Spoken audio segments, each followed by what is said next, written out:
लोग थोड़ा सा ध्यान इस चीज पे विशेष दीजिएगा। ये सब ऐसा आर्टिकल है जो भाग 5 के अंतर्गत जो भी आता है ना, भाग 5 के अंतर्गत जो कि उसमें संघ होता है यानी केंद्र के बारे में हम पढ़ते हैं, उससे रिलेटेड हर एग्जाम में 1 से 2 अनुच्छेद जरूर रहता है। ये माइंड में सेट कर लीजिए, अभी नहीं जानते हो तो सेट कर लीजिए, जरूर रहता है। और एसआई का नोटिफिकेशन आज कल परसों 2-3 दिन के अंदर अंदर हर हाल में आएगा, ठीक है, हर हाल में आ जाएगा, ये समझ लीजिए। क्योंकि रक्षा विभाग के द्वारा जो है वो फॉरवर्ड कर दिया गया, यानी गृह मंत्रालय के द्वारा जो है सौंप दिया गया है कि 2356 वैकेंसी लगभग में, ठीक है, जो आने की संभावना है। तैयारी में जितना कर रहे हैं अभी से ही कोशिश करिए थोड़ा सा इंक्रीज कर दें, ठीक है।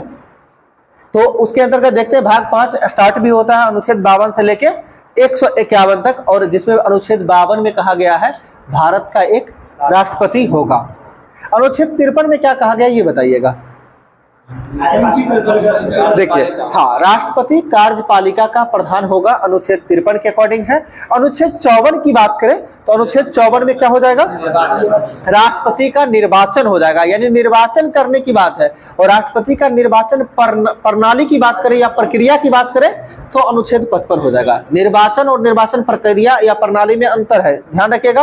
राष्ट्रपति का निर्वाचन 54, निर्वाचन प्रक्रिया प से 55, ध्यान रखिएगा। प्रक्रिया या प्रणाली होगा तो 55 हो जाएगा। और राष्ट्रपति का निर्वाचन प्रणाली जो होता है, प्रक्रिया होता है, वो किस आधार पे मत होता है तो एकल संक्रमणीय पद्धति पे आधारित चुनाव होता है राष्ट्रपति का। ये राष्ट्रपति का जो है एक बोला जाए तो समान अनुपातिक प्रणाली होता है, यानी कि ये एक तरह से अप्रत्यक्ष निर्वाचन ही होता है, ठीक है। क्या हुआ, देखिए बताते हैं आपको हम। अगर वोट तो डायरेक्ट यानी कहने का मतलब एक अप्रत्यक्ष ही चुनाव होता है, क्योंकि हम लोग जो जनता, अगर जो जनता के द्वारा चुनाव होता है वो प्रत्यक्ष होता है। और जनता क्या आप राष्ट्रपति को चुनते हैं? नहीं ना चुनते हैं। आप यहाँ से एमपी एमएलए को चुनते हैं, यानी जो है लोग संसद को चुनते हैं, या फिर जो से बोले विधायक को चुनते हैं, वो सभी जो है राष्ट्रपति को चुनता है, ठीक है। वो अप्रत्यक्ष होना चाहिए और एकल संक्रमणीय पद्धति पे आधारित चुनाव होता है। 55 हो गया। 56 की बात करते हैं। अनुच्छेद 56 में क्या है, अनुच्छेद 56 में जब चुन लिया है तो उसका कार्यकाल की बात करते हैं, तो कार्यकाल हो जाएगा 56 में कार्यकाल के बाद जब चुन ले, कार्यकाल खत्म होगा तो फिर से बनेगा। इसका मतलब पुनः दोबारा जो है, यानी दोबारा नियुक्ति जो होता है वो किस अनुच्छेद के अकॉर्डिंग, 57 के अकॉर्डिंग। और दोबारा नियुक्ति किस आधार पे होगा, तो जब उसमें योग्यता होगा तब ना, तो 58 अनुच्छेद में क्या हो जाएगा, योग्यता हो जाएगा। और जब चुना गया है, करें योग्यता जब है उसमें, तो उसका कुछ ना कुछ दशा होगा, कुछ ना कुछ स्थिति होगा जो 59 में होगा। और जब वो चुना गया है, सब कुछ उसका सही चल रहा है, सब कुछ सारा स्थिति सही चल रहा है, तब उसका क्या होगा, शपथ होगा, जो कितना अनुच्छेद में, 60 में शपथ होगा। जब शपथ ले लिया है तो इसका मतलब राष्ट्रपति रूप में काम करेगा, तो उसको हटाने की बात की जाएगी तो महाभियोग 61 में हो जाएगा। यहाँ तक समझे हैं? देखिए थोड़ा सा लॉजिक बना के याद रखिएगा। ट्रिक इसका बहुत सारा होता है, ठीक है, समझे। ट्रिक भी होता है, ट्रिक भी कहिएगा तो बता देंगे, लेकिन उसमें भी आपको याद रखना ही पड़ेगा। राकानी, ठीक है, सॉरी, पकानी कोका दुयो दशम होता है। पकानी कोका दुयो दशम, इससे क्या होता है, पॉपुर पद हो जाता है। कहाँ से, कार्यपालिका का प्रधान होगा। लेकिन कहीं कहीं आप फंस जाए, कार्यपालिका का प्रधान करें या फिर कार्यकाल करें, ठीक है। इसके लिए आपको याद रखना पड़ेगा। तो प से राष्ट्रपति का पद, का से हो जाएगा कार्यपालिका का प्रधान, नी से निर्वाचन, ठीक है, पकाने का काम खत्म हो गया, ठीक है। इसका बताए कोका, तो को फॉर कोटा होता है, यानी निर्वाचन कोटा जो होता है, यानी निर्वाचन की प्रक्रिया होता है, वो हो जाएगा को से, यानी अनुच्छेद 55 हो जाएगा। 56 में बात करें तो टा जो है क्या बताए, को का, फिर अगला का से क्या हो जाए, कार्यकाल, 57 कार्यकाल हो गए। फिर इसको बताए दुयो, सॉरी 56 ना, फिर आगे बताए दुयो दशम, तो दू से दोबारा निर्वाचन 57, यो से योग्यता 58, ठीक है, दुयो खत्म हो गया। 10 से दशा होता है जो कि 59 में, 100 से शपथ होता है जो कि 60 में, 9 से महाभियोग होगा जो कि 61 में।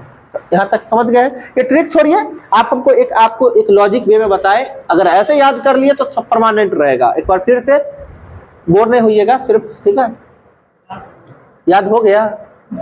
चलिए लास्ट में एक बार रिवाइज करवाएंगे, ठीक है। चलिए आगे देखते हैं। तब तक भारत की प्रथम महिला राष्ट्रपति के रूप में कौन बनी थी, प्रतिभा देवी सिंह पाटिल बन गई थी, ठीक है। बताएगा केवल ऐसे जो है कौन से राष्ट्रपति बने थे जिसके निर्वाचन में दूसरे चक्र की मतगणना करना पड़ा था, तो समझिए बीबी गिरी, नाम से ही पता चलता है जब कोई चीज गिर जाएगा तो फिर से उठाना पड़ेगा। वही चीजें बीबी गिरी यानी क्या होगा, दूसरे चक्र की मतगणना यानी दोबारा मत को जो है गणना करना पड़ा था बीबी गिरी के काल में। आगे बताएगा, एक जो है एक क्या बोलते हैं, लगातार 2 बार उपराष्ट्रपति तथा 1 बार राष्ट्रपति बनने वाले व्यक्ति कौन थे? तो एस राधाकृष्णन हो जाएंगे। ठीक है, 2 बार उपराष्ट्रपति और 1 बार राष्ट्रपति। और एस राधाकृष्णन जो है उपराष्ट्रपति बनने से पूर्व कहाँ के राजदूत थे? तो रूस सोवियत संघ के राजदूत थे। यहां तक क्लियर होगा। चलिए आगे देखते हैं। बताएगा, डॉक्टर राजेंद्र प्रसाद भारत के प्रथम राष्ट्रपति थे और वो कितने कार्यकाल के लिए राष्ट्रपति बने? 2 कार्यकाल के लिए बने थे। ठीक है, आगे बताना है, डॉक्टर राजेंद्र प्रसाद राष्ट्रपति बने थे तो वो जो है किनको हराकर बने थे, यानी दूसरे स्थान पे कौन थे? दूसरे स्थान पे यानी जो से होता है ना, आप किसी को हरा, अभी वर्तमान में कौन है? द्रौपदी मुर्मू। द्रौपदी मुर्मू किसको हरा के बने हैं? यशवंत सिन्हा को हरा के बने हैं ना। उसी तरह से डॉक्टर राजेंद्र प्रसाद भी, यदि चुनाव हुआ था पहली बार राष्ट्रपति के लिए, तो दूसरे स्थान पे कौन आए थे? केटी शाह हो जाएंगे। सही है सर, केटी शाह। ठीक है, हाँ, केटी शाह का नाम सुने होंगे। ठीक है, हाँ, केटी शाह जो इनके राष्ट्रपति, पहले राष्ट्रपति के विरोधी यानी विपक्षी नेता थे। ठीक है, केटी शाह इसमें नहीं है वैसे, लेकिन बता दिए हैं। हाँ, आगे बताइएगा,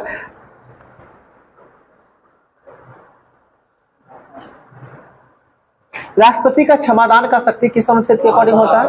अनुच्छेद 72 के अकॉर्डिंग होता है क्षमादान की शक्ति। ठीक है, कल एक क्वेश्चन पूछे थे कि किसी अनुदान की मांग राष्ट्रपति के सिफारिश पर ही की जाएगी अन्यथा नहीं, किस अनुच्छेद में कहा गया है? 113 का 3 के तहत नहीं कहा गया था।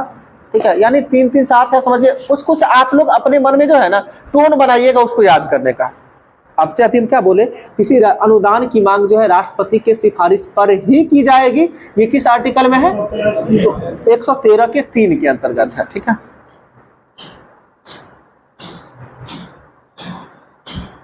आगे बताइएगा, उपराष्ट्रपति का पद जो है किस अनुच्छेद के अकॉर्डिंग होता है? हाँ, 63 हो जाएगा। उपराष्ट्रपति का पद हो जाएगा 63, यानी राष्ट्रपति का पद कितना है? 52 में 11 जोड़ेंगे तो 63 होता है। यानी राष्ट्रपति से उपराष्ट्रपति पर आएंगे ना, 11 जोड़ के अगर नहीं पता है तो, अगर जैसे राष्ट्रपति वाला याद है तो उपराष्ट्रपति में 11 जोड़िएगा तो आ जाइएगा। ठीक है, जैसे प्रधानमंत्री वाला में जो है उसमें अगर 89 जोड़ते हैं तो प्रधानमंत्री क्या केंद्र सरकार का होता है? राज्य सरकार का प्रधान कौन? मुख्यमंत्री हो जाएगा ना। मुख्यमंत्री यानी राज्य सरकार का कार्यपालिका का प्रधान कौन होता है? मुख्यमंत्री होता है। और राज्य सरकार का कार्यपालिका का वास्तविक प्रधान कौन हो जाएगा? तो राज्यपाल हो जाएगा। ध्यान रखिएगा, राज्य सरकार का वास्तविक कार्यपालिका का प्रधान राज्यपाल, जिस तरह से केंद्र सरकार का वास्तविक प्रधान राष्ट्रपति होता है। सॉरी, उल्टा हो गया। जिस तरह से केंद्र सरकार का जो है वास्तविक प्रधान कौन होता है? प्रधानमंत्री होता है। उसी तरह से यहाँ राज्य में जो है मुख्यमंत्री हो जाएगा। उल्टा हो गया था।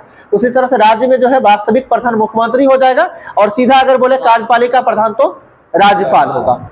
यानी केंद्र से हमें राज्य में आना है तो सेम चलेगा। जिस तरह से केंद्र का प्रतिनिधि करने के लिए जो होता है राष्ट्रपति होता है क्या सेंट्रल यानी केंद्र लेवल में, और राज्य का जो है भारत सरकार का प्रतिनिधि के रूप में कौन काम करता है? राज्यपाल काम करता है, न कि मुख्यमंत्री। ये ध्यान रखिएगा। हाँ, हम क्या बताए, संवैधानिक कार्य हो या फिर भारत सरकार का यदि कोई व्यक्ति होता है राज्य में तो वो कौन सा होता है? राज्यपाल होता है। मुख्यमंत्री तो विधानसभा का से चुन के आते हैं ना। ठीक है, आगे बताइएगा, राष्ट्रपति, ये उपराष्ट्रपति के लिए जो है उपराष्ट्रपति राज्यसभा का पदेन सभापति होते हैं। किस अनुच्छेद के अकॉर्डिंग?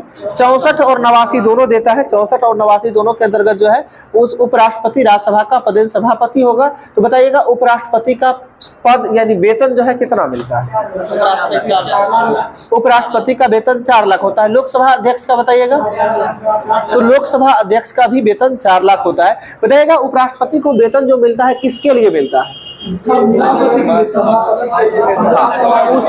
उसे राज्यसभा के सभापति के लिए सैलरी मिलती है, न कि उसे उपराष्ट्रपति के पद के लिए मिलता है। यानी उपराष्ट्रपति के पद के लिए उसे कोई पैसा नहीं मिलता। किसके लिए मिलता है? वो उपराष्ट्रपति जो है यानी राज्यसभा के सभापति होते हैं, उसके हक से उन्हें सैलरी मिलती है। चलिए आगे देखते हैं। बताइएगा उपराष्ट्रपति चुने जाने के लिए योग्यता की बात करते हैं तो योग्यता में क्या क्या होता है? तो योग्यता पहला तो होना चाहिए उसे 35 वर्ष होना चाहिए, भारत का नागरिक होना चाहिए, दिवालिया घोषित नहीं होना चाहिए, पागल या दिवालिया या फिर किसी लाभ के पद पर नहीं होना चाहिए। ये तो हो गया। और इसके साथ साथ एक पूछा जाता है कि उपराष्ट्रपति बनने के लिए कितने प्रस्तावक और कितने अनुमोदक की आवश्यकता होती है। तो उपराष्ट्रपति के लिए 20 प्रस्तावक, 20 अनुमोदक, और राष्ट्रपति के लिए, हाँ हम पूछ रहे थे वही चीज, राष्ट्रपति के लिए कितने प्रस्तावक अनुमोदक, तो 50-50। ध्यान रखिएगा, याद करने के लिए बताते हैं। जिस तरह से आप क्रिकेट में देखते हैं क्या 50-50 होता है ना, 50 ओवर का होता है ना मैच, उसके बाद 50 के बाद एक ही बार कितना होता है, 20-20 होता है। तो ध्यान रखिएगा, राष्ट्रपति के लिए कितना 50-50 और उपराष्ट्रपति के लिए कितना 20-20 यानी 20-20। इससे ध्यान रहेगा, यानी प्रस्तावक अनुमोदक वो जरूरी है, 50 कम से कम प्रस्तावक अनुमोदक होना चाहिए राष्ट्रपति के लिए और उपराष्ट्रपति के लिए 20-20। आगे देखते हैं, उपराष्ट्रपति के लिए निर्वाचन के लिए जो है निर्वाचक मंडल जो है किस अनुच्छेद में होता है, निर्वाचक मंडल अभी जस्ट बताए हैं। 55 में 11 जोड़ेंगे कितना, 66। तो 66 अनुच्छेद 66 में ही है उपराष्ट्रपति के लिए निर्वाचक मंडल, ठीक है, 66 अनुच्छेद 66 में। जिस तरह से आप 64 बोले हैं, तो राष्ट्रपति के बारे में हम क्या बोले थे, राष्ट्रपति कार्यपालिका का प्रधान होता है ना, किस अनुच्छेद के अकॉर्डिंग, 53 में 11 जोड़ते हैं तो कितना होता है, 64 होता है। लेकिन उपराष्ट्रपति किसका होता है, राज्यसभा का सभापति होता है, तो कितना 53 में 11 जोड़ने पे 64 आ रहा है ना। बस सिर्फ एकदम हम 11 को काम करना है, ठीक है। आगे बताइए, उपराष्ट्रपति की पदावधि, अब आर्टिकल किस अनुच्छेद के अकॉर्डिंग है ये बताना है। थोड़ा सा सोचिए, देखिए हमेशा बोल रहे हैं, हर जगह रटा हुआ पॉइंट नहीं ध्यान में आएगा, ठीक है। 67 हो जाएगा ना सब, इसे सिंपल है। राष्ट्रपति का हम कार्यकाल बताया अनुच्छेद 56 में कार्यकाल है, तो 56 में 11 जोड़ते हैं तो क्या होता है, 67 होता है। तो उपराष्ट्रपति का कार्यकाल अनुच्छेद 67 के अकॉर्डिंग है। ये आपको कहीं भी लिखा हुआ या आज से पहले कभी नहीं सुने होंगे 11 जोड़ने वाला, 89-90 जोड़ने वाला पता होगा। 11 वाला क्या है, 53-11, जिस तरह से 53-11 करते हैं 64 तो सभापति हो गया। इसी तरह से 56-11 कितना 67, तो कार्यकाल हो जाएगा। तो देखो उपराष्ट्रपति जो है अपना पद त्याग करता है, यानी किसे त्याग पत्र देगा, वो राष्ट्रपति को त्याग पत्र देगा, ठीक है। किस अनुच्छेद के अकॉर्डिंग, तो 67 के क के अकॉर्डिंग, अनुच्छेद 67 के क के अकॉर्डिंग जो है उपराष्ट्रपति राष्ट्रपति को त्याग पत्र सौंपेगा। एक बहुत इंपॉर्टेंट क्वेश्चन बताइएगा, मुख्यमंत्री का कार्यकाल कितना होता है, कार्यकाल कितने वर्ष का होता है। हम जानते थे, आप उम्मीद भी कर रहे थे, आप सभी यही कहिएगा। ये बताइएगा प्रधानमंत्री का कार्यकाल कितना होता है, 5 वर्ष बोलिएगा। लेकिन जान लीजिए, न ही प्रधानमंत्री का कार्यकाल होता है, न ही मुख्यमंत्री का कार्यकाल होता है, लोकसभा का या फिर विधानसभा का कार्यकाल होता है। प्रधानमंत्री लोकसभा जब तक रहेगा तभी तक प्रधानमंत्री रह सकते हैं, जब लोकसभा विघटित होगा तो इसका मतलब प्रधानमंत्री का पद या फिर मंत्रिमंडल स्वतः समाप्त हो जाएगा। मन में सेट करिएगा, हमेशा दिमाग में ये चीज सेट होगा कि नहीं, प्रधानमंत्री का और सीएम का यानी मुख्यमंत्री का कार्यकाल 5 वर्ष का नहीं होता है, कोई कार्यकाल नहीं होता है, वो लोकसभा पे डिपेंड करता है। नहीं, हाँ अधिकतम होगा। न्यूनतम का सीमा है, न्यूनतम का सीमा है कि लोकसभा के सदस्य बनने के लिए 25 वर्ष होना चाहिए। कार्यकाल का सीमा नहीं है, कार्यकाल का नहीं, प्रधानमंत्री बनने के लिए बात कर रहे हैं, उसके लिए कम से कम उम्र 25 वर्ष होना चाहिए, ठीक है। और अधिकतम न्यूनतम का कोई सीमा नहीं, कम से कम कितने वर्ष के लिए, कितने अधिक के लिए, इसका सीमा नहीं समझे। मुख्यमंत्री विधानसभा से ही चुन के जाते हैं। आप जैसे पढ़े होंगे, या क्वेश्चन बहुत कंफ्यूजन होता होगा कि प्रधानमंत्री का पद, तो यानी प्रधानमंत्री को ऑप्शन देता है, नियुक्ति किया जाता है, निर्वाचन होता है, ठीक है, चुना जाता है, इस तरह से आता है ना।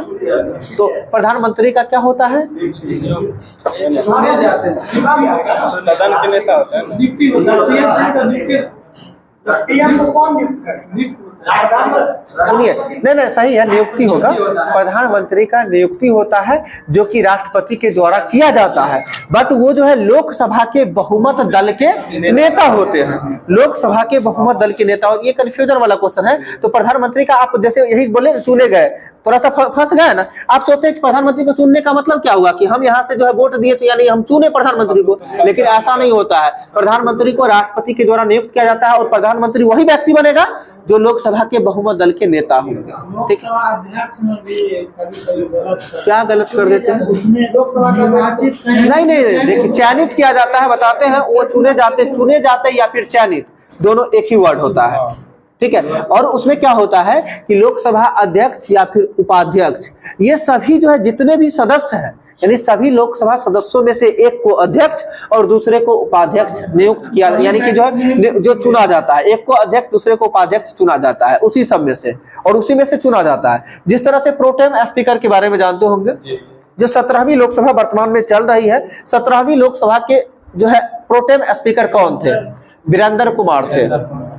17वीं लोकसभा के अध्यक्ष प्रोटेम स्पीकर कौन थे? वीरेंद्र कुमार। और इनका कार्यकाल तभी तक रहता है जब तक कि लोकसभा का गठन न हो, यानी अध्यक्ष का नियुक्ति, यानी अध्यक्ष न चुना जाए, तब तक ही रहेंगे। सुन लीजिएगा, तब तक ही रहेंगे। और इनका मुख्य काम क्या होता है? तो जितने भी यानी नवनिर्वाचित जितने भी सदस्य हैं, सभी सदस्यों का शपथ दिलाने, यानी सभी सदस्यों को शपथ दिला देंगे, तभी तक रहेंगे। और हाँ, और नहीं, और सुन लीजिए, और लोकसभा के अध्यक्ष का शपथ होता है? नहीं होता है। लोकसभा के अध्यक्ष एक सदस्य के रूप में ही शपथ लेते हैं, न कि लोकसभा अध्यक्ष के रूप में। बहुत देखिए, ये पॉलिटी है, थोड़ा सा जितना इंटरेस्ट जगाइएगा मन में उतना आसान बन जाएगा। क्या हुआ? लोकपाल का होता है, देखिए 670 होता है। लोकपाल की बात करते हैं, लोकपाल 670 होता है। ठीक है, और प्रथम लोकसभा के अध्यक्ष की प्रथम लोकायुक्त की बात करें तो पीसी घोष हो जाएगा, पिनाकी चंद्र घोष। ठीक है, इनका यही यूनिक है जो 70 वर्ष तक मैक्सिमम रहे। 670 है। ठीक है, चलिए अभी बता रहे थे लोकसभा के अध्यक्ष के बारे में। लोकसभा अध्यक्ष का शपथ नहीं होता है। ठीक है, उसे एक सदस्य के रूप में ही शपथ लेनी पड़ती है, क्योंकि वो अध्यक्ष चुने जाने से पहले वो सदस्य रहते हैं। ठीक है, और वर्तमान में लोकसभा अध्यक्ष कौन है? ओम बिरला। और ओम बिरला का निर्वाचन क्षेत्र कहां से है? कोटा, राजस्थान के कोटा में बूंदी पड़ता है।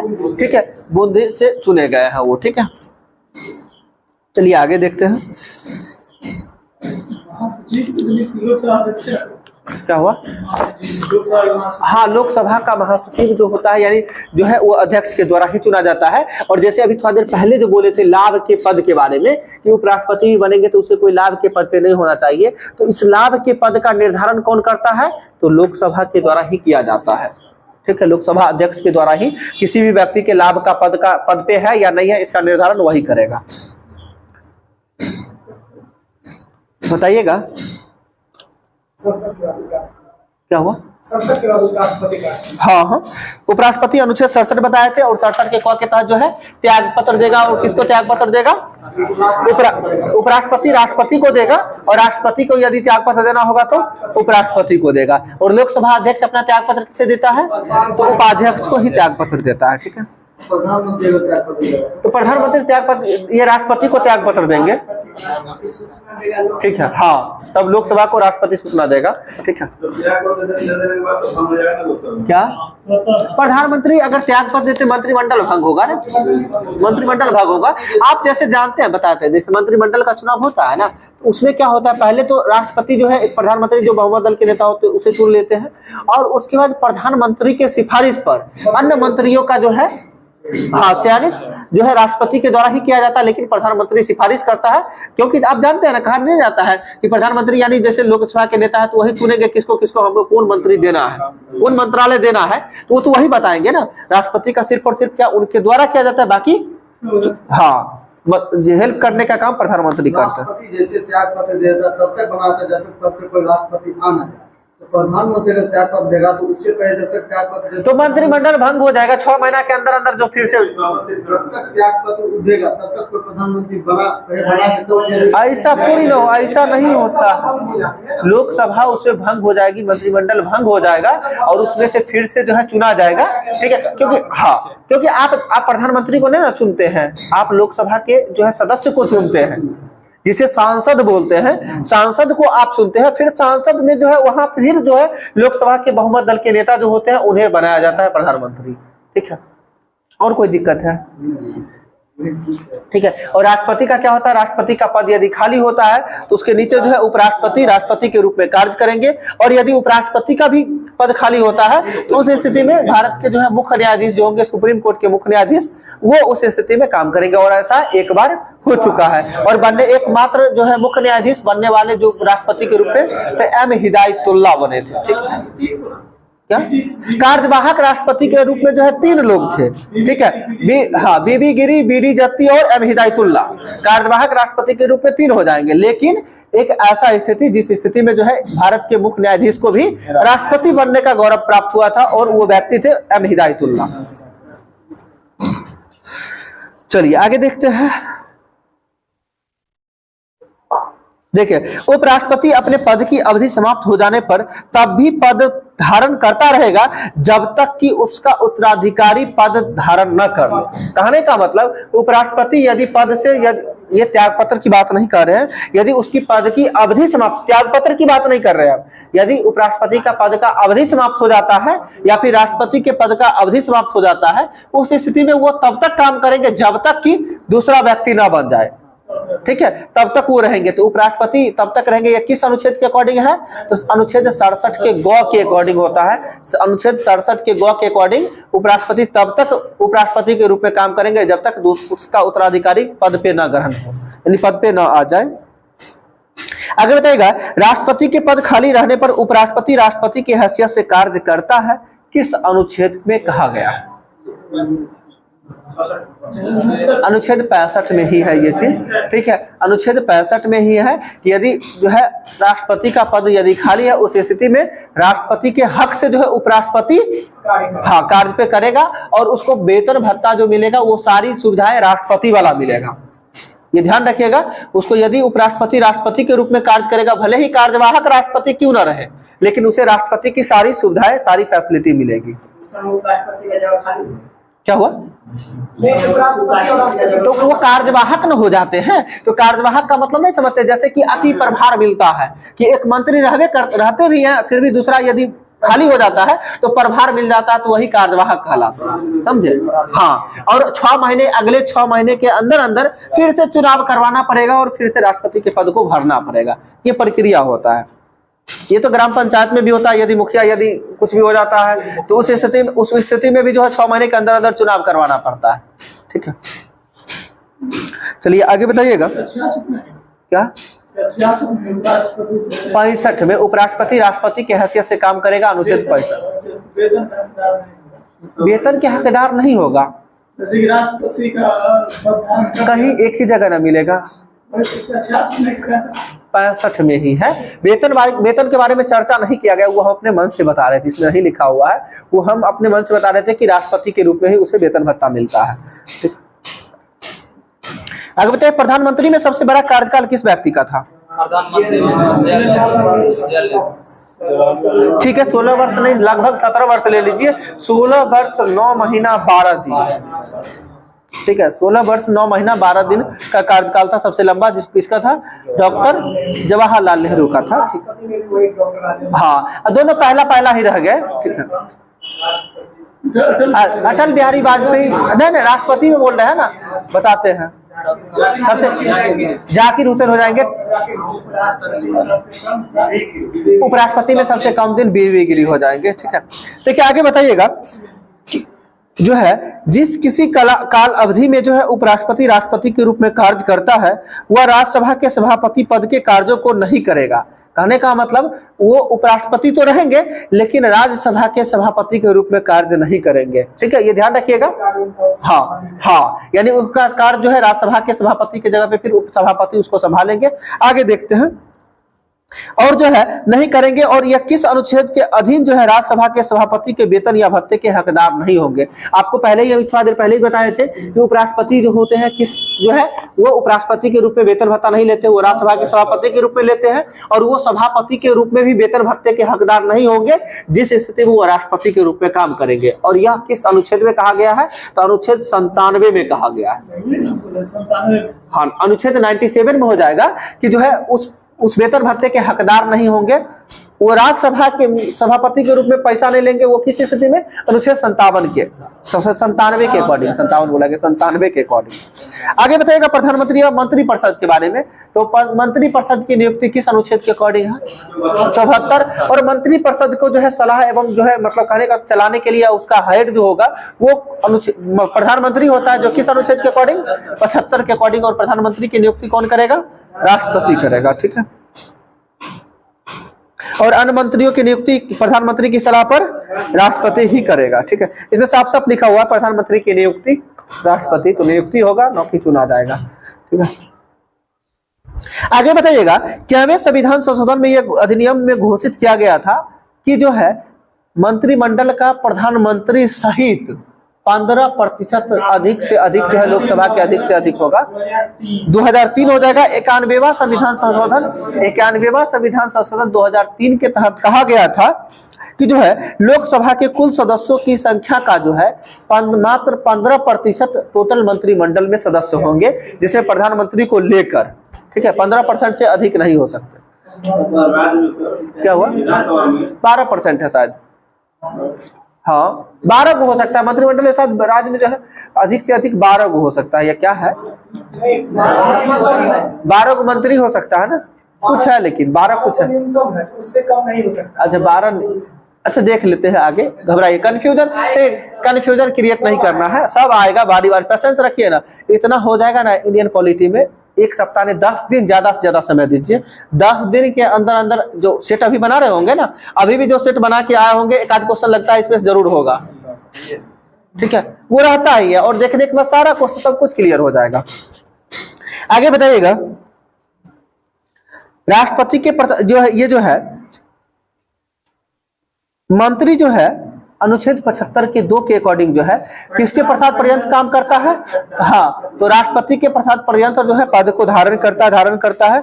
और 75 के 3 के अकॉर्डिंग क्या है? तो मंत्री परिषद जो है लोकसभा के प्रति उत्तरदायी होता है। इसमें भी प्रश्न बनता है कि मंत्री परिषद सामूहिक रूप से किसके प्रति उत्तरदायी होता है? तो लोकसभा के प्रति। और व्यक्तिगत रूप से किसके प्रति उत्तरदायी होता है? तो राष्ट्रपति के प्रति। कैसे यार, दोनों में कंफ्यूजन भी होता है, ठीक है। सामूहिक रूप से आप देखिए, लोकसभा बोलते मात्र आ जाता है समूह आता है। लोकसभा में अधिकतम सीटों की संख्या कितना?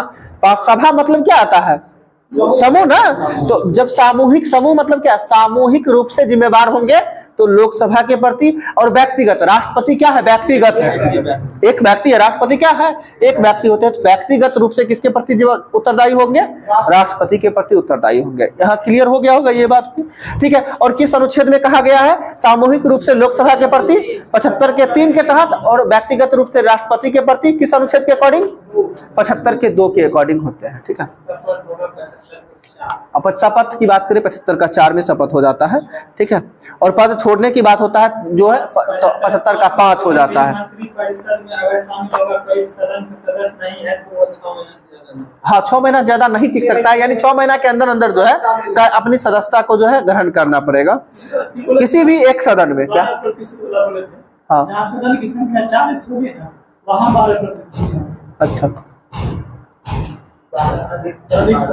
अधिकतम 12 हो सकता है। अच्छा देख लेते हैं उसको।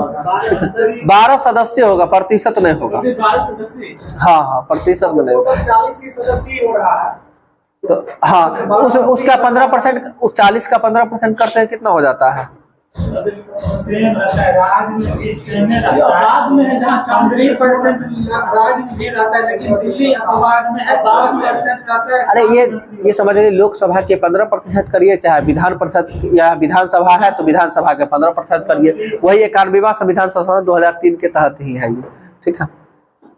आगे बताइएगा प्रधानमंत्री राष्ट्रपति व मंत्रिपरिषद के बीच एक संवाद का काम करता है, अनुच्छेद 78 के अकॉर्डिंग हो जाएगा, ठीक है। देखिए मंत्री कितने प्रकार के होते हैं?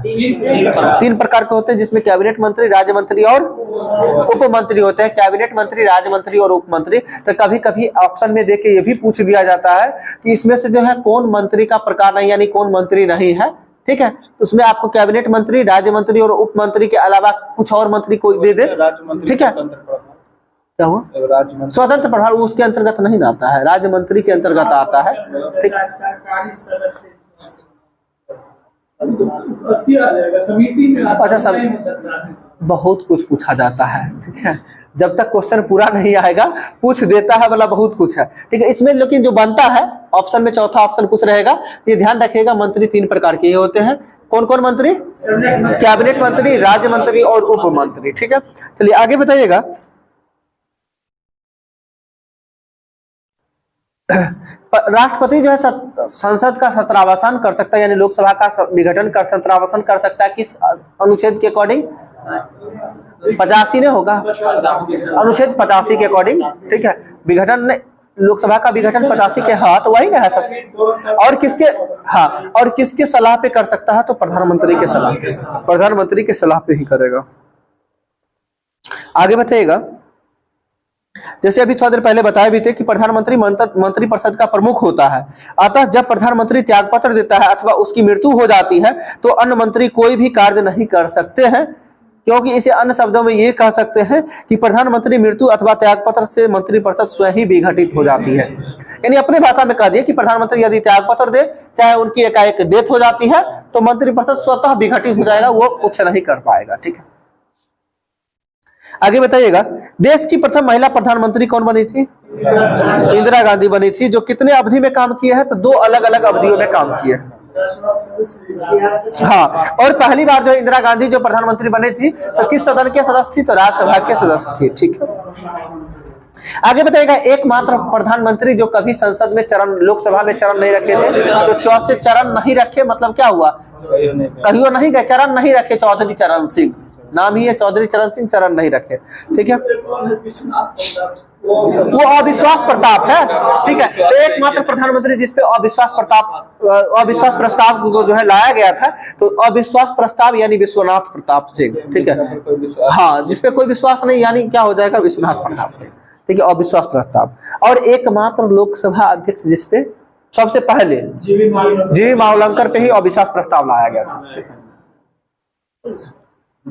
आगे बताइएगा। एक जो है कार्यकाल में सबसे कम समय तक प्रधानमंत्री के पद पर रहने वाले व्यक्ति? ठीक है, अटल बिहारी वाजपेयी, मात्र 13 दिन हो जाएंगे, बिल्कुल सही है। हाँ, वो विपक्ष के द्वारा ही लगा। कुछ भी करिएगा, आपको हम सीधा सीधा कर रहे हैं, कुछ भी कीजिएगा तो आपके जो समर्थक होंगे वो कभी आपके विरोधी नहीं ना बनेंगे। विरोधी तभी बनेंगे जब आपके वो विरोधी बनना चाह रहे हैं, बढ़िया से बन जाएंगे, ठीक है। वही होता है, समर्थक कभी विपक्षी नहीं होगा। अगला बताइएगा।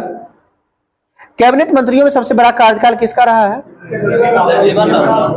32 वर्ष का रहा है कार्यकाल, सही है। अगला बताइए। सबसे लंबी अवधि तक एक ही विभाग का कार्यभार संभालने वाली केंद्रीय मंत्री? राजकुमारी अमृता कौर हो जाएंगी, स्वास्थ्य मंत्री थे राजकुमारी अमृता कौर। आगे बताइएगा।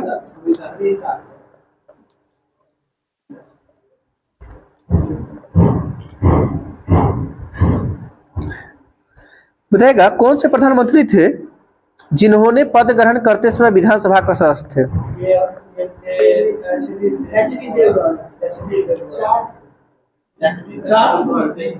विधानसभा बोल रहे हैं, विधानसभा, राज्यसभा नहीं बोल रहे हैं। राज्यसभा से कई थे, 4 व्यक्ति, उसमें इंदिरा गांधी वगैरह भी आते हैं। विधानसभा से बोल रहे थे।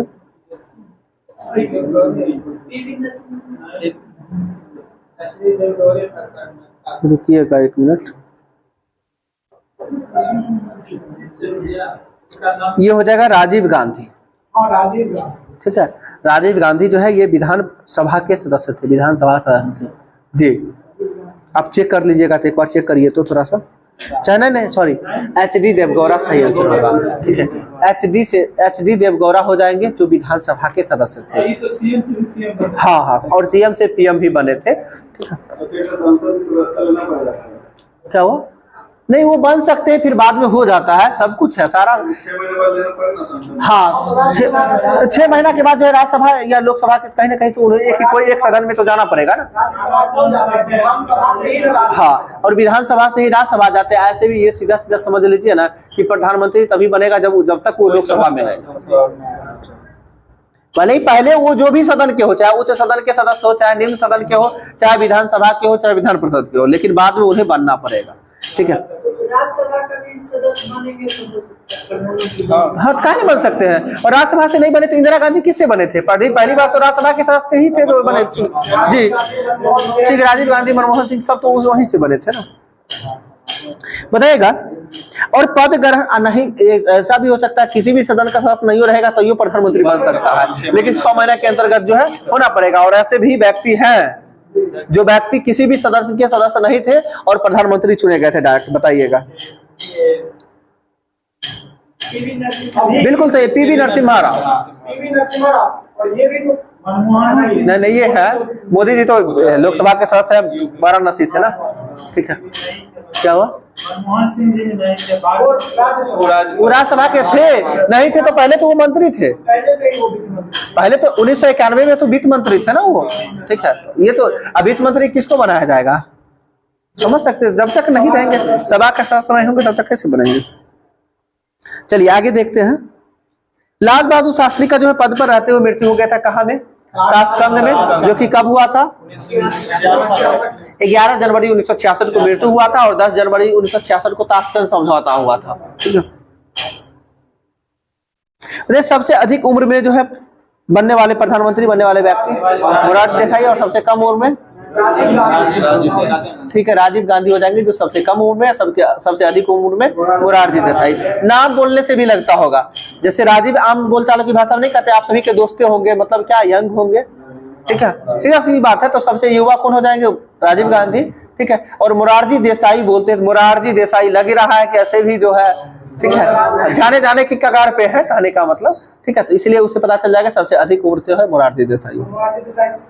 पहले गैर कांग्रेसी सरकार, हम कल के 1977 में बताए थे, इंदिरा गांधी का सरकार जब गिरा था तब पहली बार बने थे, जो किस पार्टी से बने थे?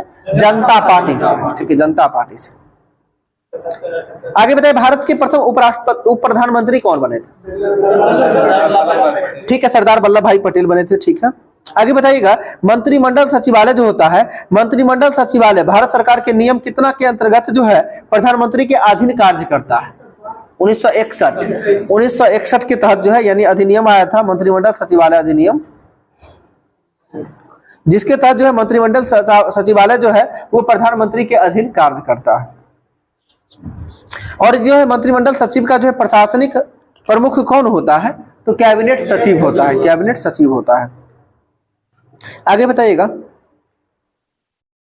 भारत की जो है संसद राष्ट्रपति, राज्यसभा तथा लोकसभा से मिलकर बना होता है। इसको दूसरी भाषा में कह सकते हैं संसद के कितने अंग होते हैं? तो संसद के 3 अंग होते हैं। और संसद के कितने सदन होते हैं? तो 2 सदन होते हैं। सदन में कौन कौन? तो लोकसभा और राज्यसभा। लोकसभा को जनता का सदन या फिर प्रत्यक्ष सदन भी कहा जाता है, या फिर निम्न सदन भी कहा जाता है। और राज्यसभा को जो है उच्च सदन, हाँ उच्च सदन कहा जाता है। ठीक है, और लोकप्रिय सदन के रूप में किसे जाना जाता है? तो लोकसभा को ही लोकप्रिय सदन के रूप में जाना जाता है।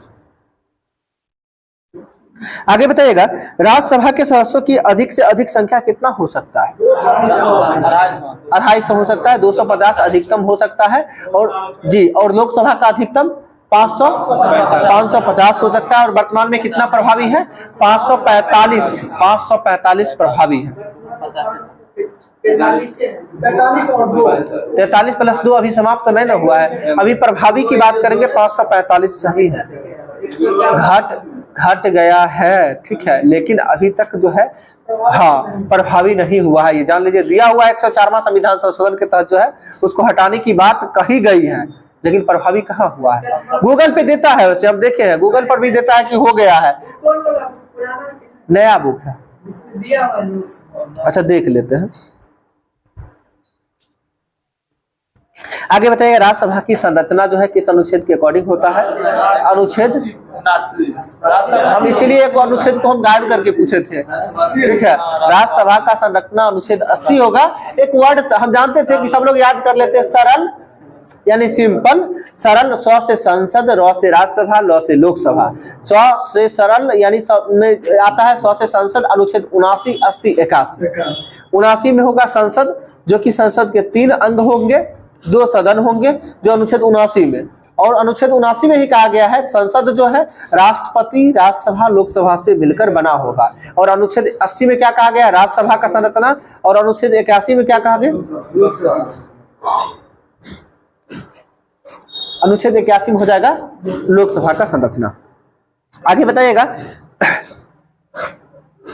और जो है राज्यसभा में राष्ट्रपति के द्वारा कितने सदस्य मनोनीत किए जाते हैं, 12 सदस्य मनोनीत किए जाते हैं। ठीक है,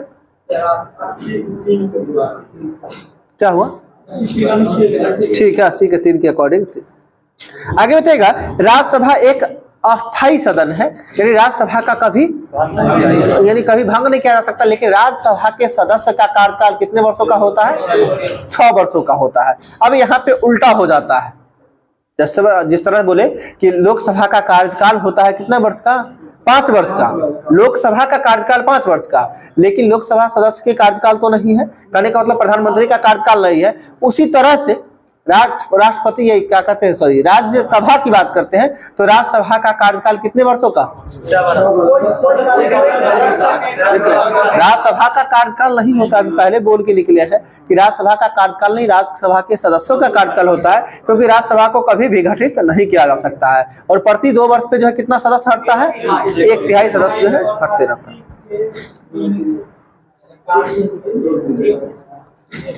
83 के 1 के अकॉर्डिंग होता है। ठीक है, 83 के 1/3 होगा जी, 1/3 प्रति 2 वर्ष पे जो है सेवानिवृत्त होते जाते हैं, जो अनुच्छेद 83 के 1 के अकॉर्डिंग।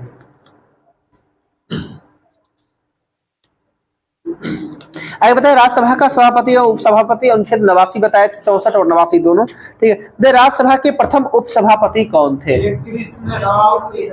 और देखिए क्वेश्चन बहुत आसान लगा होगा, लेकिन बहुत लोगों को याद नहीं रहता है। ठीक है, श्री SV कृष्णमूर्ति राव हो जाएंगे, यानी कृष्णमूर्ति राव भी याद रखेंगे चलेगा, जो क्या थे, राज्यसभा के प्रथम उपसभापति थे। लेकिन 1 घंटा बीतने वाला है ना, हाँ क्या हुआ, आज कोई बात नहीं चलेगा। ठीक है, बहुत क्वेश्चन इसमें डिस्कस होगा, आसान लगता है, लेकिन देखिए एक चीज है, इंडियन पॉलिटी ऐसा चीज है कि आप कितना पढ़िएगा ना, जान लीजिएगा। हिस्ट्री के लोग कहते हैं कि जो इसमें है याद करना आसान हो जाता है, बाद में आसान हो जाता है, लेकिन पॉलिटी का अनुच्छेद जल्दी नहीं याद होता है। ठीक है, लेकिन समझ के करिएगा ना तो बहुत आसान हो जाएगा। ठीक है, समझ के करिएगा तो बहुत आसान हो जाएगा। मेरा तो अभी प्रैक्टिस छूटा हुआ है, रियली बताते हैं, प्रैक्टिस छूटा हुआ है। यदि एक बार पढ़ लेते या फिर पढ़ के अगर करते ना तो और थोड़ा सा बेहतर होता। अभी सिर्फ हाँ रियली बताते, आप देखते होंगे कि बिना किताब देखे हुए कितना क्वेश्चन बुलाते हैं। ये सभी पिछले बार के SI मेंस का तैयारी किया हुआ ही तैयारी है, पिछले बार के मेंस का तैयारी है, उसके बाद कभी सही ढंग से पढ़ते नहीं है। ठीक है, लेकिन अब थोड़ा बहुत जो है अभी पढ़ रहे हैं, तो अभी हिस्ट्री में लगे हुए हैं, क्योंकि हिस्ट्री का नोट्स तैयार कर रहे हैं, उसमें लगे हुए हैं। जब पॉलिटी में बढ़िया से तैयार कर लेंगे तो समझिए ये भी कंप्लीट हो जाएगा। यही चीज है, एक बार बढ़िया से पढ़ लीजिएगा ना, परमानेंट सेव हो जाएगा मेमोरी में। तैयारी एक के बार होता है। ठीक है, नहीं तो जान लीजिए हम लोग जीके जीएस जितना भागते थे ना, हमको लगता है कि 10-12 बार लूसेंट पढ़े थे, लेकिन कभी ये पता नहीं चला कि कहाँ पे क्या होता है, किसको संसद बोलते हैं। ऐसे ही पता रट के चल गया था 79, 80, 81। ठीक है, हाँ, लेकिन नहीं, अब तो धीरे धीरे अपने से लॉजिक आ जाता है ना। आप जितना चीजों को बार बार पढ़िएगा ना, जैसे मैथ का क्वेश्चन होता है, किसी क्वेश्चन को आज बना रहे हैं तो पूरा प्रोसेस से बनाना पड़ेगा, फिर कल होके उसी क्वेश्चन को बनाइएगा तो कुछ शॉर्ट होगा, परसों होके बनाइएगा कुछ शॉर्ट हो जाएगा, और 3-4 सप्ताह के बाद बनाइएगा ना, फिर लगेगा कि एक बार क्वेश्चन देखे आंसर पर पहुंच जाइएगा। वही चीज होता है, तो चीजों को बार बार यदि करिएगा तो अपने आप आसान हो जाएगा। आगे बताइएगा, उपसभापति का पद रिक्त होना या फिर पद त्याग और पद से हटाया जाना किस अनुच्छेद के अकॉर्डिंग होता है। हम उपसभापति की बात करते हैं, सभापति नहीं। अनुच्छेद 90, ठीक है, अनुच्छेद 90 के अकॉर्डिंग होता है उपसभापति का पद रिक्त होना या फिर पद त्याग और पद से हटाया जाना। कितना है, अनुच्छेद 90 के अकॉर्डिंग हो जाएगा। बताइएगा, जब सभापति या उपसभापति के बारे में बात करें तो पद से हटाने का जो है संकल्प विचाराधीन हो तो वह पीठासीन नहीं होगा, किस अनुच्छेद में कहा गया। अनुच्छेद 92, मतलब समझिएगा वो विराम होगा, पीठासीन नहीं होगा। मतलब क्या है, रुका हुआ विराम होगा। विराम से 20 से विराम, 20 से 92। लॉजिक से ध्यान रखिएगा। 92 की बात इसमें क्या है कि जब सभापति या उपसभापति के बारे में जो है ठीक है, यानी हटाने का हटाने का मतलब क्या है, जो हटाने का संकल्प जब विचाराधीन हो, यानी विचार में चल रहा है कि इसे हटाया जाए या ना हटाया जाए, मतलब क्या है, कोई स्थिति नहीं, यानी एक तरह से विराम की स्थिति में आ जाएगा। तो किस अनुच्छेद के अकॉर्डिंग में होगा, अनुच्छेद 92 में होगा कि विचाराधीन होगा तो वो पीठासीन नहीं होंगे, यानी पद धारण नहीं कर सकते हैं। ठीक है, आगे बताइएगा, मंत्रिपरिषद जो है ये किसके प्रति उत्तरदायी नहीं होता, तो राज्यसभा के प्रति उत्तरदायी नहीं होता है। तो मंत्रिपरिषद किसके प्रति उत्तरदायी होता है, व्यक्तिगत रूप से बोलेंगे तो राष्ट्रपति और सामूहिक रूप से लोकसभा के प्रति उत्तरदायी होते हैं। आगे बताइएगा, लोकसभा में जो होता है कोरम जानते हैं कितना होता है, 1/10 होता है, और यह किस अनुच्छेद के अकॉर्डिंग है, अनुच्छेद 100, सीधा याद रखिएगा 100 में है। ठीक है, कोरम। ऐसा मंत्रिमंडल में अगर कोई मंत्री के खिलाफ अविश्वास प्रस्ताव है तो पूरा मंत्रिमंडल नहीं, कोई मंत्री के, अगर देखिए ये चीज है कि अगर कोई मंत्री के प्रति यदि अविश्वास प्रस्ताव आ रहा है तो केवल एक मंत्री जी जाएंगे, पूरा मंत्रिमंडल भंग नहीं होगा। लेकिन हाँ, क्या हुआ, पूरा मंत्रिमंडल एक मंत्री कोई हटेंगे तो सारा हट जाएंगे। जैसे अगर एक मंत्री के खिलाफ अविश्वास प्रस्ताव, हाँ नहीं, अविश्वास प्रस्ताव, अच्छा नहीं, अविश्वास प्रस्ताव अगर लगेगा तब तो भंग होना पड़ेगा। ठीक है, ऐसे अगर बर्खास्त कर दे या फिर कुछ ऐसा होता है उस स्थिति में नहीं होगा। तो ऐसा तो सब मंत्री पर कुछ न कुछ केस है ही है। ठीक है, लगभग जितने मंत्री है सब पे 2-4-5 वो केस है ये है। ठीक है, लेकिन उन पे अविश्वास प्रस्ताव सिद्ध नहीं ना होता है, क्योंकि लोकसभा और बहुमत दल के नेता सब एक होते हैं, तो कभी सिद्ध होगा नहीं। अविश्वास प्रस्ताव यदि लाया जाता है, और अविश्वास प्रस्ताव कैसे लाया जाएगा, तो सब मिलके अपने में सब मिलके उस पर चाहेगा तभी होगा।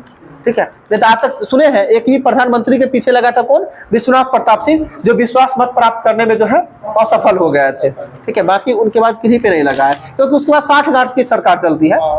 ठीक है, और इसी के तहत एक समिति का भी गठन किया गया था, जिसका नाम बताते हैं, जिसमें कि जो है राजनीतिक और जो कैदी जो है, यानी कहने का मतलब राजनीतिक यानी नेता के साथ साथ जो है जितने भी क्राइमर होते हैं वो सभी का 60 गांठ होता है।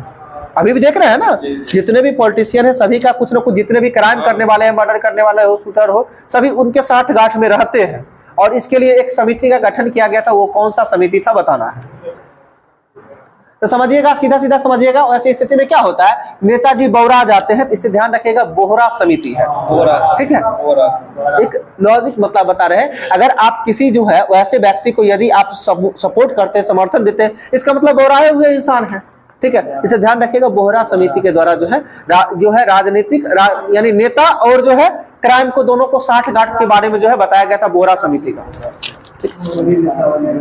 क्या हुआ, जुर्म करके जुर्म के साथ ही नहीं बनेगा नहीं, ऐसा नहीं होता है, लेकिन अक्सर हो जाता है, करना पड़ता है, क्योंकि जैसे लोग जैसा स्थिति देखते हैं उस स्थिति में करना पड़ जाता है। ऐसा नहीं कह सकते हैं, सोशल मीडिया पे है अभी। ठीक है, बहुत सारी बात है।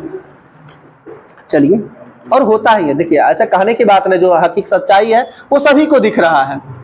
भले ही करने के लिए नहीं करते हैं, लेकिन हम जानते हैं इस चीज को 100% वो करते ही हैं। इसका क्राइम रेट ज्यादा, उसका टिकट मिलने की संभावना ठीक है, टिकट हो तो उसी लोग को मिलता है ना।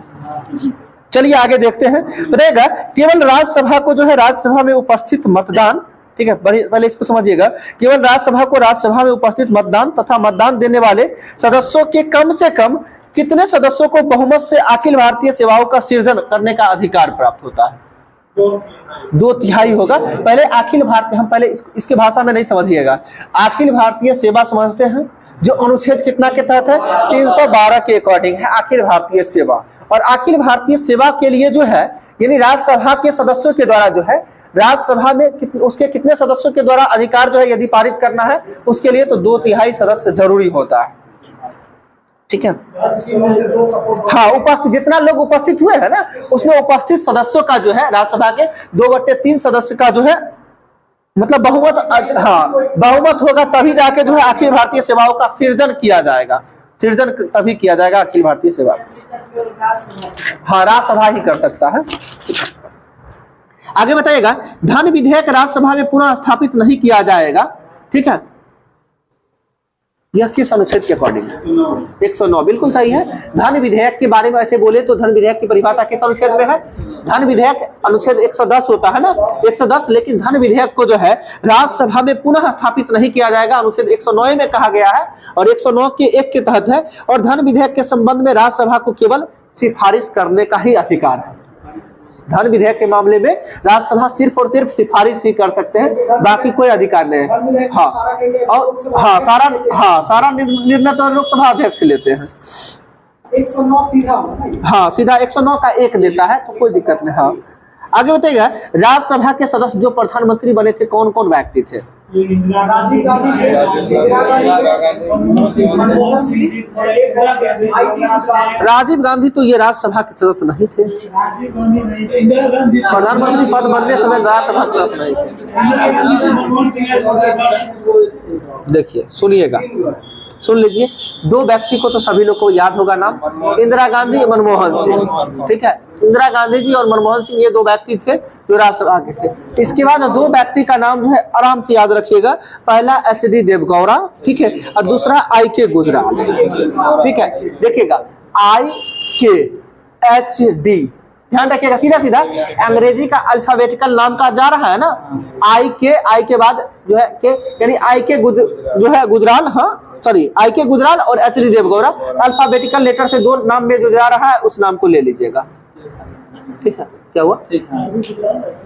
ठीक है, आराम से कर सकते हैं। अरे कुछ नहीं, बार बार क्वेश्चन आएगा, एक आध बार क्वेश्चन आएगा, अपने याद हो जाएगा। ठीक है, आगे बताइएगा, क्या राज्यसभा धन विधेयक को अस्वीकार कर सकती है? नहीं कर सकती है। राज्यसभा धन विधेयक को अस्वीकार नहीं कर सकती है। क्या राज्यसभा धन विधेयक में संशोधन कर सकता है? नहीं कर सकता है, न ही उसे अस्वीकार कर सकता है, न ही संशोधन कर सकता है। ठीक है, हाँ सिफारिश कर सकता है, बस यही है। ये सब भाषा वाला में क्वेश्चन पूछा जाता है, वहां पे दिक्कत होगी। आगे बताइएगा, राष्ट्रपति वर्ष में जो है कम से कम जो है कितने बार राज्यसभा का अधिवेशन को आहूत करेगा? 2 बार करेगा। कम से कम राष्ट्रपति जो है वर्ष में 2 बार राज्यसभा के जो है यानी बैठक को जब बुलाएगा। ठीक है, सही है। और संसद का बैठक जो है वर्ष में कितनी बार मिनिमम? तो वो भी 2 बार है, 6 महीने के अंतराल पे। हाँ, अनुच्छेद 85 के अकॉर्डिंग ही है, तो 6 महीने के अंतर्गत 2 बार होना चाहिए, यानी 6 महीना से अधिक अंतर नहीं होना चाहिए। अगला बताइए, राज्यसभा का पहली बार गठन कब हुआ था? देखिए, पहली बार गठन की बात करें तो 3 अप्रैल 1952 को पहली बार गठन हुआ था। अगर पहला राज्यसभा का कार्यकाल बोला, यानी पहली बैठक कब हुआ था, तो 13 मई 1952।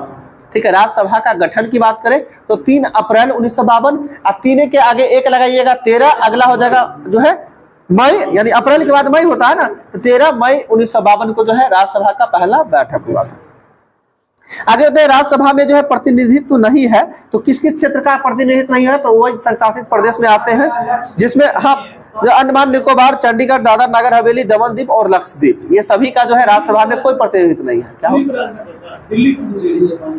वो तो है, राज्यसभा में तो है, दिल्ली में तो, अच्छा दिल्ली में है, भागी में नहीं है। हाँ ठीक है, दिल्ली में, फिर जम्मू कश्मीर में भी तो है, लद्दाख में तो है, ये है क्या? लद्दाख में नहीं है, सॉरी लद्दाख में नहीं है, लद्दाख में सिर्फ लोकसभा है।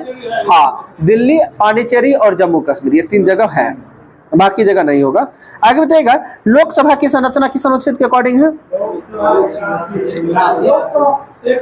अनुच्छेद 81 हो जाएगा, 81 हो जाएगा। ठीक है, बताइएगा, अमेरिकी राष्ट्रपति जो संसद भवन में जो बोले थे वो कितने राष्ट्रपति थे? तो 4 थे। ठीक है, अंतिम में आए थे जो बराक ओबामा हो जाएंगे, जो बोलने वाले हो जाएंगे। इससे पहले आए थे boss Barack Obama, boss Bill Clinton.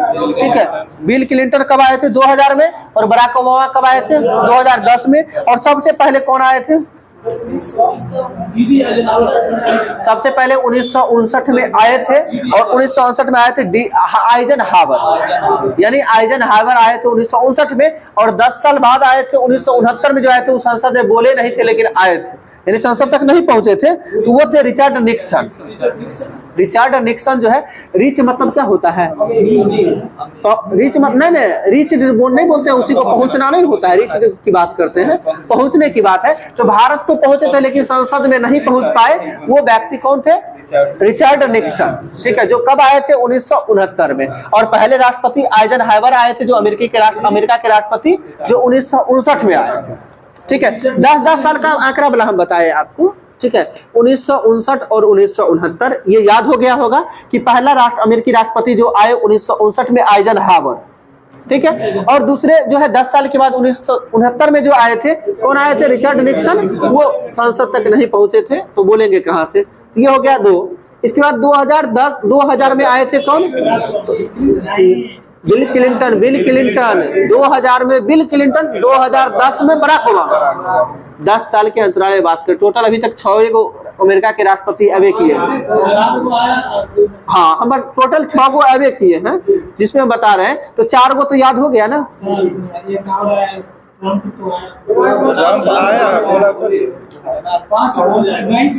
इसमें नहीं जोड़ा, हाँ 5 हो जाएगा। डोनाल्ड ट्रंप कब आया था? 2000 ये 19 में आया है, इससे पहले ही आया था, 2019 में आया था डोनाल्ड ट्रंप। तो ये देखिए, ये डोनाल्ड ट्रंप तो नहीं वाला होगा, ये हो ही गया, याद ही रहेगा। हम 4 को पहले याद करवाए, कैसे कैसे इसको समझे। पहला 1959 आइजनहावर, 10 साल बाद 69 में रिचर्ड निक्सन। का मतलब क्या है? रिच यानी मतलब पहुंच नहीं पाए। रिच मतलब क्या होता है? रिच मतलब पहुंचना होता है, यानी भारत तो पहुंचे लेकिन संसद में नहीं गए। तो ये रिचर्ड निक्सन 59-10-69। फिर बताए आपको बिल क्लिंटन 2000 में और बराक ओबामा 2010 में, ठीक है। ये क्लियर हो गया 4। 5वां जो है बराक, ये क्या नाम है? डोनाल्ड ट्रंप, 5वां, वो भी क्लियर हो गया। 2 व्यक्ति 2020 को आए थे, ठीक है। ये डोनाल्ड ट्रंप 25 फरवरी 2020 को आए थे। इस बीच में जो है 2 व्यक्ति का नाम छूटा। एक जिमी कार्टर जो 1978 में आए थे। कब आए थे? जिमी कार्टर 1978 में। और एक व्यक्ति है जॉर्ज डब्ल्यू बुश जो कि 2006 में। तो जॉर्ज डब्ल्यू बुश जो है कब आए थे? 2006 में। और जिमी कार्टर कब आए थे? 1978 में आए थे, ठीक है। ये 7 का 7 ध्यान में हो गया। 1-2 बार खुद से पढ़िएगा, ज्यादा कमांड होगा, ठीक है। हाँ, टोटल 7 ही आए हैं अभी तक। आगे बताइएगा, मूल संविधान में जो है लोकसभा की सदस्य संख्या कितना निश्चित किया गया था?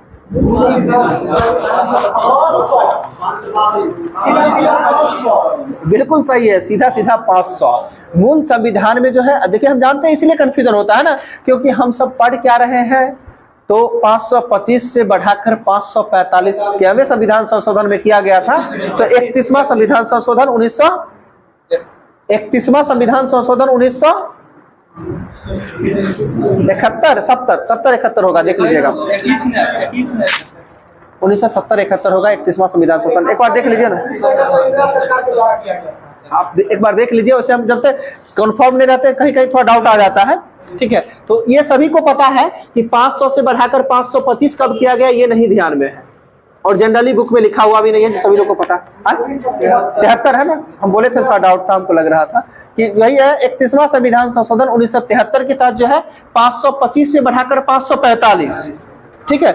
लेकिन इससे पहले मूल संविधान में तो 500 ही था, और 500 से बढ़ाकर 525 क्या संविधान संशोधन में किया गया था? तो हम 500 से बढ़ाकर 525 की बात कर रहे हैं, क्योंकि आप तो पढ़ रहे थे 525 से 545 ना। 500 से 525 ना जानते हैं, वो 7वां संविधान संशोधन 1956 के तहत किया गया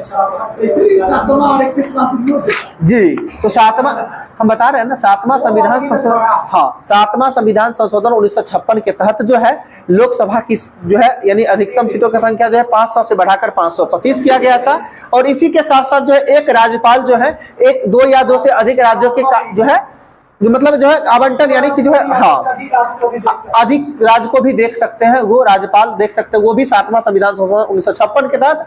और राज्यपाल को उस स्थिति में जो वेतन भत्ता जो मिलता है यानी वेतन मिलता है, वो दोनों वो राष्ट्रपति के निर्धारण के आधार पर जो है दोनों राज्य से अनुपात में मिलता है। हो सकता है किसी राज्य से 50% मिले, या फिर किसी से 60-40 मिले, या 40-60 मिले, वो उसको तय कौन करेगा? राष्ट्रपति तय करेगा। लोकसभा की सीट को निश्चित कर दिया गया था 84वां संविधान संशोधन, हाँ 2003 के तहत, जो कि 2026 तक तो है वही रहेगा। उसके बाद चलिए आगे देखते हैं क्या हुआ। 552 की बात करते हैं ना, देखिए 550 + 2 है वो, ठीक है। जो अधिकतम 550 हो सकता है, अधिकतम 550 अब हो सकता है। 543 + 2 जो है अभी है, 543 + 2 अभी है वर्तमान में, और 52 अधिकतम 26 तक हो सकती है। ये देखिए 2026 तक ये सीमित रहेगा, उसके बाद बढ़ सकता है, बढ़ेगा ही, वो तय है अब, क्योंकि जनसंख्या के आधार पे होता है तो वो बढ़ाना ही पड़ेगा। ठीक है, क्या हुआ? और सेंसस के बाद हाँ हाँ हाँ, ये जनगणना हो जाएगी, इसके बाद हर हाल में जो है ये 2026 तो आने ही वाला है। क्या हुआ? हाँ 1971 के जनगणना के आधार पे अभी तक चल रहा है, उसके बाद यानी जनगणना का आधार वर्ष तो 1971 ही है। आगे बताइएगा, नए परिसीमन के बाद जो है लोकसभा में अनुसूचित जातियों के लिए जो है 84 स्थान एवं अनुसूचित जनजाति के लिए कितना आरक्षण आरक्षित किए गए हैं? तो 47 किए गए हैं। ठीक है, यानी नए परिसीमन की बात करते हैं जो कि कब? तो जो है ये अनुच्छेद 330 में। क्या हुआ?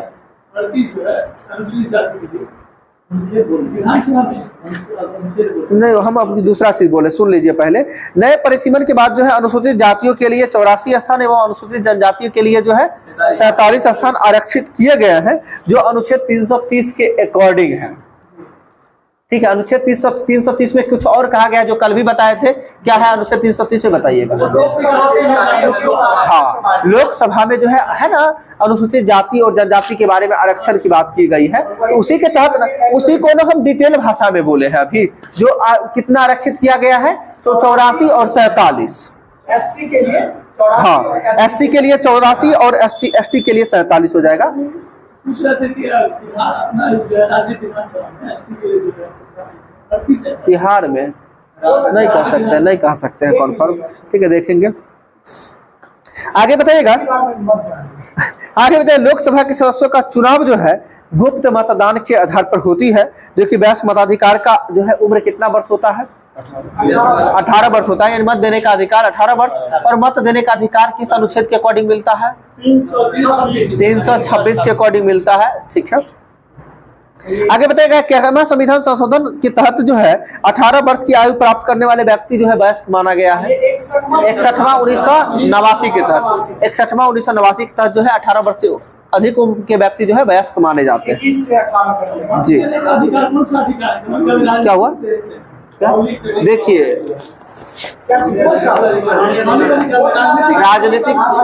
राजनीतिक अधिकार सही है। ठीक है, बहुत ऐसा मतलब जितना भी कंफ्यूजिंग पॉइंट है वो सभी को हम तैयार कर रहे हैं। ठीक है, परेशान होने की जरूरत नहीं है। हम एक चीज हम बता रहे हैं, अभी तक बता रहे हैं, क्यूज तभी वेस्ट हो सकता है जब एग्जाम में जो चीज पूछा जा रहा है और जहां पे कंफ्यूजन होता है उस चीज को क्लियर किया जाए। ठीक है, और जितना भी कंफ्यूजिंग पॉइंट है, आप हिस्ट्री में जो भी लोग बैच में क्यूज कर रहे हो तो या पहले से देख रहे होंगे, पता करिएगा उनसे, जो भी कंफ्यूजन के कारण गलत हो रहा होगा वो अब गलती नहीं होता होगा। ठीक है, तो मेन है कंफ्यूजन जहां जहां पे होता है, हम कोशिश कर रहे हैं उस सभी पॉइंट को जो है एक जगह करके बताने का। ठीक है, चलिए आगे देखिएगा। अभी कोरम बताए थे कि लोकसभा का कोरम जो होता है 1/10 होता है, जो अनुच्छेद 100 बताए थे, और 100 के 3 में आ जाता है, लेकिन 100 ही भी याद रखिएगा, कोई दिक्कत नहीं है, क्योंकि कभी कभी ऑप्शन में सीधा 100, 101, 102, 103 देता है, कभी कभी फंसाने के लिए 101 का 1, 2, 3 लगा देता है। ठीक है, तो 100 का 3 हो जाएगा लोकसभा का कोरम, और कोरम 1/10 जो कि कितना होता है? 55 हो जाएगा। 55, इसमें भी लोग ज्यादातर गलती करते हैं, ऑप्शन में 50, 55 जरूर रहता है, लोग 50 मार के निकल जाते हैं, वहां पे गलती हो जाती है। ये ध्यान रखना है कि लोकसभा का कोरम कितना होगा? 55 हो जाएगा। ठीक है, और किसी भी विधेयक के लिए जो होता है उसमें 50 हो जाता है, कहीं पे 50 भी है। आगे बताइएगा, संसद के संयुक्त बैठक जो है किस अनुच्छेद के अकॉर्डिंग? 108 के अकॉर्डिंग होता है। बुलाता कौन है? राष्ट्रपति बुलाता है, और उसकी अध्यक्षता लोकसभा अध्यक्ष करता है। ठीक है, और संसद के जो है यानी संयुक्त अधिवेशन कुल कितने स्थितियों में बुलाया जाता है? टोटल 3 हो जाएगा। टोटल 3 स्थिति में जो है संयुक्त अधिवेशन को बुलाया जाता है। क्या क्या, थोड़ा सा ध्यान से समझिएगा। पहला होता है कि दूसरे सदन द्वारा विधेयक को यदि अस्वीकार कर लिया गया है तो उस स्थिति में भी संयुक्त बैठक को राष्ट्रपति बुला सकता है। ध्यान से समझिएगा, अगर दूसरे सदन जो है यदि किसी भी जो है विधेयक को अस्वीकार कर लिया है तो उस स्थिति में संयुक्त बैठक बुलाया जाएगा। ये पहला हो गया। दूसरी बात की, विधेयक पर जो है किए जाने वाले संशोधनों के बारे में जो है दोनों सदन को जो है अंतिम रूप से असहमत हो गए हैं। यदि दोनों सदन अंतिम रूप से असहमत हो गए हैं तो उस स्थिति में भी जो है संयुक्त बैठक बुलाया जाएगा, ताकि सबको एक जगह बैठाए और समझाए बुझाए। नहीं समझे मेरी बात को? ठीक है, अगर दोनों सदन के द्वारा जो है असहमति जाहिर कर दी गई है, तो उस स्थिति में भी जो है संयुक्त बैठक को बुलाया जाएगा। ठीक है, ये क्लियर हो गया होगा। पहला क्या होगा कि दूसरे सदन के द्वारा जो है अस्वीकार कर लिया, उस स्थिति में भी। दूसरी बात क्या हुआ कि दोनों सदन को जो है द्वारा अस्वीकार किया गया, उस स्थिति में भी बुलाया जाएगा। और तीसरी बात क्या होती है, इसको भी समझ लीजिएगा। तीसरा होता है कि दूसरे सदन को विधेयक प्राप्त होने की तारीख से उसके द्वारा विधेयक पारित किए बिना 6 माह से अधिक समय बीत गया हो। अगर दूसरा सदन विधेयक पारित नहीं कर रहा है, बात को समझ लीजिएगा, दूसरा सदन यदि विधेयक को पारित नहीं कर रहा है और समय जो है 6 महीना से अधिक बीत गया है, तो उस स्थिति में भी जो है राष्ट्रपति संसद के दोनों सदनों को बुला सकता है, यानी संयुक्त बैठक बुला सकता है। तीनों स्थिति समझ गए होंगे अपने भाषा में। पहला क्या हुआ, दूसरे सदन के द्वारा अस्वीकार कर लिया गया है, उस स्थिति में भी। दूसरा क्या बताया, दोनों सदन यदि अस्वीकार करते उस स्थिति में भी। और तीसरा क्या है, दूसरे सदन के द्वारा जो है यदि नहीं होता है टालने का समय कि ठीक है 10 दिन के बाद हो जाएगा, 15 दिन के बाद हो जाएगा, उस ऐसा करते करते 6 महीना समय यदि बीत जाता है, तो उस स्थिति में भी जो है संसद के संयुक्त बैठक को राष्ट्रपति बुला सकता है। और लोकसभा अध्यक्ष अध्यक्षा किस अनुच्छेद के अकॉर्डिंग, 118 के 4 के अकॉर्डिंग करेंगे। चलिए आगे बताइएगा। संसद से जो है लंबित विधेयक सदनों के सत्रावसान के कारण जो है व्यक्तिगत यानी समाप्त नहीं होता है। कहने का मतलब जो है संसद से जो है लंबित विधेयक है वो सदनों के सत्रावसान, यदि संसद के सदन का सत्रावसान हो जाता है तो ये नहीं, इसका मतलब ये नहीं होता है कि वो विधेयक जो है स्वतः समाप्त हो जाएगा, वो समाप्त नहीं होगा। ये किस अनुच्छेद में कहा गया, अनुच्छेद 107 में कहा गया है। कल एक अनुच्छेद बताए थे संसद सदस्य का विशेषाधिकार, जो अनुच्छेद 105, संसद सदस्य का विशेषाधिकार अनुच्छेद 105 के अकॉर्डिंग होगा। और अनुच्छेद 107 में क्या कहा गया है कि कोई भी यदि संसद का सत्रावसान हो गया है, इसका मतलब ये नहीं है कि जो विधेयक पहले से लंबित था वो विधेयक समाप्त हो जाएगा, वो समाप्त नहीं होगा 107 में।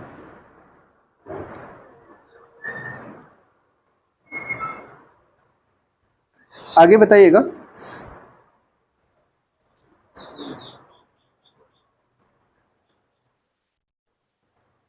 धन विधेयक के संबंध में लोकसभा का निर्णय जो है अंतिम निर्णय होता है, यानी धन विधेयक के संबंध में जो है किसका अंतिम निर्णय होता है, तो लोकसभा का अंतिम निर्णय होता है। ठीक है, और धन विधेयक के मामले में क्या संयुक्त बैठक को बुलाया जा सकता है, क्योंकि अभी आपको पहले बढ़िया से बता दिए हैं। ये समझ लीजिए, इससे इतना क्वेश्चन आपको क्लियर हो जाएगा ना कि एग्जाम में सीधे कुछों के लिए कुछ भी पॉइंट दे देगा, कह देगा कि क्या इसके लिए संयुक्त अधिवेशन बुलाया जा सकता है, तो सीधा 3 के अलावा कोई कारण नहीं हो सकता है। तो धन विधेयक के मामले में भी जो है संयुक्त अधिवेशन नहीं बुलाया जा सकता है। ठीक है, और आगे हम बताए थे अभी थोड़ी देर पहले 50 वाला बात बोल रहे थे ना कि जो है जैसे लोकसभा का कोरम 55 होता है, बाद में लोकसभा का कोरम कितना होता है, 55 होता है। लेकिन यदि किसी संसद के सदस्य पे अविश्वास प्रस्ताव पारित करना होता है तो उस स्थिति में कम से कम कितने सदस्यों का प्रस्ताव, 50 सदस्य का साइन होना आवश्यक होता है। ठीक है, ये क्लियर हो गया होगा, 50 और 55 दोनों। ठीक है, आगे बताइएगा। भारत के संविधान में जो है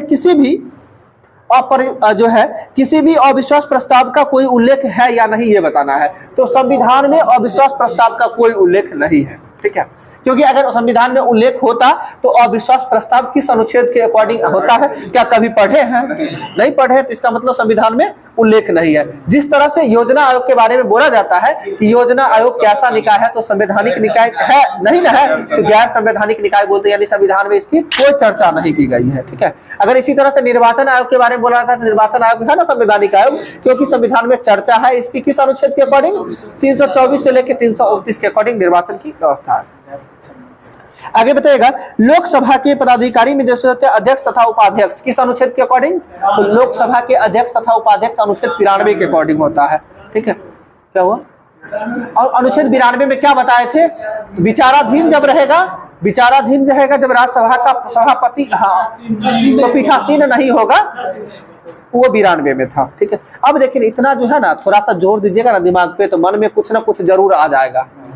ठीक है, तो समझ लीजिएगा पूरा जो है ना, कल लोकसभा में भी थोड़ा कर देंगे कल ही। ठीक है, और कल का टॉपिक जो है भारत का महान्यायवादी, ठीक है, भारत की संचित निधि, और इसके साथ साथ जो है भारत का नियंत्रक महालेखा परीक्षक, और इसके साथ साथ आकस्मिक निधि।